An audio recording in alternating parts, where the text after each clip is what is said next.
Hello, people of the internet, it's Amanda, and today I'm here to talk about a drama that I just keep on seeing on everybody's recommendation list whenever I'm looking at new Japanese dramas to watch. I'm talking about Kakafukaka. Now, I don't know what to think of this drama whenever I hear it from people because they say that its plot is a bit twisted, but at the same time, it's something that's pretty interesting and stuff like that. And so when I finally went ahead to check it out, I noticed that there are only 10 episodes and it's in that new-ish format that Japanese dramas or some Japanese dramas nowadays come in only 20 to 25 minutes per episode. So I figured, you know what, I'm not gonna invest much time in this anyway because of that short span and there are only 10 episodes. So what's there to lose? Go ahead and watch it. And so I did. Now, this drama is headlined by Morikawa Aoi, who I absolutely loved in Kakegurui. I didn't really like her character in that movie, that Overdrive, where she's she's like a side character to this whole like machismo plot between Higashide Masahiro and Makinyu. Like I didn't like her role in that one, but I'm thankful that I've seen her in enough roles for me to really see her range as an actress. So there's that, and she stars alongside Nakao Masaki, Yuki Kosei, and Nakamura Risa for this particular drama. All that said, I'm gonna discuss my whole thoughts on the entire drama. So there are gonna be spoilers, so if you don't want to be spoiled, then please click off. But if you're ready to chat it up, then please keep on watching.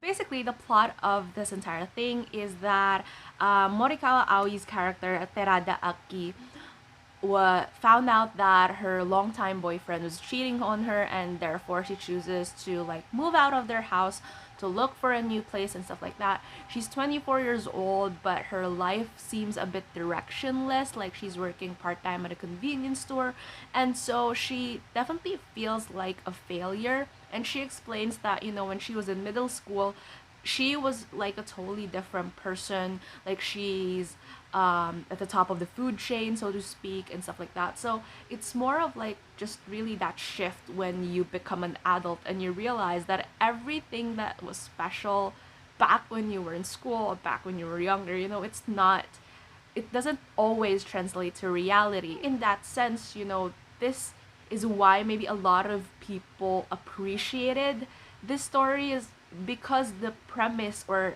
the identity of the main character is something that people, especially in their 20s or early 30s, is something that they've gone through or are going through. However, it gets even weirder when one of her friends suggested her old share house where she has to live with three other people. She enters the share house. Um, she was surprised to find her middle school ex-boyfriend Hongyo living in the same house. And and the plot basically quickly developed into Hongyo has had erectile dysfunction for the past 2 years, and then for some reason, when he got in contact accidentally with Terada's body, his body reacted to her. And because of that, he sort of like proposed that they co-sleep together for him to see why his body is reacting to her like so. Now, his character is that type where, you know, just one up from a zombie, basically. And weirdly enough, Nakao Masaki's visuals for this particular drama reminds me so much of Joe Jonas from Camp Rock. I'm not sure if I'm the only one who saw this or something, but I don't know, like I just couldn't get that out of my head as I was watching the episodes. But anyways, moving past from that particular bit, that was basically the arrangement. Like they were sleeping together just so he could have his thing work, if you know what I mean. Obviously, sexual tension is there and everything. I'm just a bit confused when it came to episode 3 because we finally know what happened back when they were in middle school. So it was already implied as soon as they saw each other in episode 1 that they were each other's firsts. However, the entire narrative of that, or the entire plot of that, was only revealed in episode 3. And apparently it's kind of confusing, and I saw a lot of people debating on comments and threads about this as well. Like I'm not sure if it's just the way that they presented it, but it's more of like when they did it, something just clicked and it was weird in a way, and they stopped talking after that, because Terada felt like Hongyo, like after they did it, Hongyo looked down on her or something like that, and that sort of like changed her perspective of herself. Like she felt like she's not as special as she thinks she is, mainly because like after they did it, Hongyo was his usual curt and dismissive self. So it was definitely like this dynamic of so is that it, is that me, or anything like that. So it's episode 3 was a bit confusing to me as to how, like, what are the actual intentions behind them, but it's more of like that usual awkward teen sex thing, I think, that they wanted to play off on screen. It's just that it may translate very differently for other audiences, so just gonna put it out there. But anyways, um it definitely develops into more of like a will they won't they type of relationship, or whether or not what really is Hongyo feeling towards Terada, because Terada was sure that she's starting to develop romantic feelings for Hongyo given their setup. However, another thing pops up where Hase's family is the one who owns the share house, and he has to get married soon or else they're going to get evicted and stuff like that. And he started liking Terada, so he proposed to marry her, but he's okay with this whole setup with Hongyo. So this is a very, very dysfunctional story with dysfunctional characters. The only character that I feel like makes somehow remote sense, but still not, is Nakamura Risa's character Akari. Like, I think she has the best lines out of all the other characters. She's usually the one, giving advice about self-value, or like taking, like, not like taking agency, or being responsible for your own actions and stuff like that. But they make it seem like, with her very, just her having weird logic, when in fact I feel like out of all the characters, she's the one who makes the most sense. Saying something, because all of the characters in the share house are particularly weird. And again, like, it's definitely this like painful setup of how do you differentiate a sexual relationship from an actual relationship with mutual feelings and romantic feelings and stuff like that. And that's basically like how the entire story goes. I mean, it has its moments where you just want to like face palm yourself, at least for me, but I do get why a lot of people enjoyed this narrative. It's pretty like entertaining in its own way, and it definitely has very, like, I don't know, like the sexual tension, I guess, in between the characters are also something that's pretty exciting to watch, or exciting to see how or why it develops.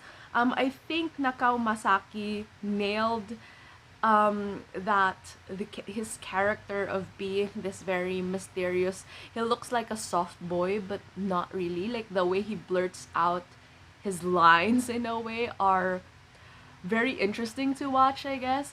And I think he played a very similar character in that movie with Eliza Ikeda, I think.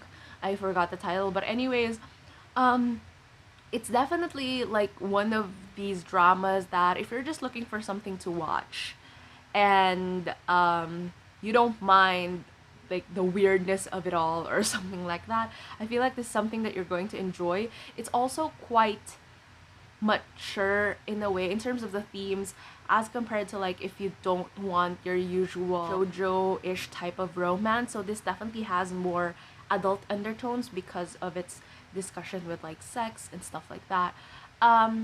But the way it wrapped up, it's still very open-ended, which is pretty much expected from dramas following this format of like 10 episodes and very shorter time frame per episode.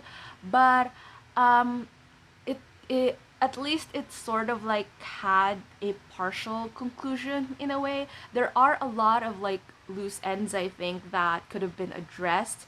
Like for example, Hase still hasn't found anyone to get married to by the end of the drama, so are they going to get evicted soon again or something like that? So I don't know. But again, this can be very confusing and like toxic and stuff like that if you overthink the plot. Like if you're the type of viewer who overthinks the plot, I tend to do that, but I try to like suspend most of that for this particular drama. But if you're just a casual viewer who prefers to, I don't know, just watch something, laugh some things off, cringe at some of the characters, and just analyze or think about these very dysfunctional characters in just a fun way, then I guess this is something that you might enjoy. Okay, Amanda from the future here editing this video. So before I wrap things up, I just want to say that I think one upside of this drama is that it's particularly self-aware of its own shortcomings and how toxic the characters are, because even the direct title, or the full title of the drama, speaks for the dysfunctionality of the characters that they're going to present, and even the characters themselves acknowledge how stupid or annoying their decisions are. So there's definitely a self-awareness to this, that they're pretty much open, like it's not just them falling into very toxic tendencies and not recognizing it at all. But then again, there's still no character development, or little to no character development by the end of the drama. So that's also something for you to consider if ever you are planning to watch it, or if ever you're planning to rewatch it again just to grasp it once more. So yeah. Do I recommend it 100%? Not really, but again, if you're just looking for something to watch like me and you don't mind a weird narrative, so I guess this is something that you can definitely check out. Now, with that said, so tell me down in the comments below, have you seen this drama? What you think of it? Do you plan on seeing this drama after hearing what I have to say about it? So tell me that down in the comments below. If you like this video, please give it a thumbs up, and if you're new to my channel and you would want to hear more from me, please hit subscribe. Thank you so much for watching this video, and I hope to see you again soon in a new one. Bye!